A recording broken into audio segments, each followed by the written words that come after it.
Edtech piloting is essential in a district that's going to do innovation. Elizabeth Forward is a small rural district outside of Pittsburgh, Pennsylvania, and I've seen after Dr. Rocco and Dr. Karushkin came in, a real push for a merge of technology and curriculum. I think when we first started with Edtech pilots, we were just grabbing everything, grabbing any app, any software. We saw this, we heard this. As the years went on, I think that we realized that we got to get teacher buy-in. You know, we've had these iPads for 5 years now, so we have a very technology-driven staff who are very dynamic, and they don't mind trying new things in the classrooms. And Digital Promise is really helping our administrators and our teachers to really understand this process of piloting a program. We really try to always work on a volunteer basis and have teachers volunteer to try out a product, knowing what data they're going to have to collect or what the expectation is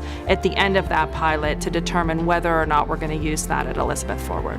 So they log into the Frontier app on their iPad, and there are several lessons that I can push out to them. They hook them with a video, so they get them interested in the subject. Then they usually have a text piece, and then the question is posed as to what they're going to write to. And then they take all of those components and turn it into one written piece at the end, either through Google Docs or Google Slides. I had several webinars with the creators of Frontier. They wanted to make it real and make it align to the standards. Now we can spend more time conferencing with students, working on the content of the writing, instead of trying to find the lessons out there. Sometimes when you adopt EdTech tools, you're not looking for achievement data. Sometimes you're looking at student engagement. You're looking at feedback from your teachers, and does it really enhance the learning? I like to hear from them what they liked, what they didn't like, and if they're moving through too fast or if they see something pop up and they have a question, I like for them to feel that they can ask and that they can be honest with how they truly feel.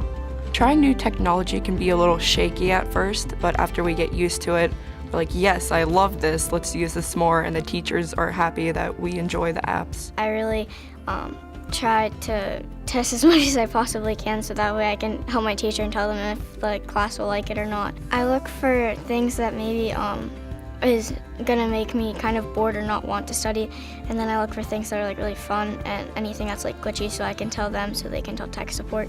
Some of the best practices that I could offer for supporting educators in EdTech pilots is just the administrative ability to say yes.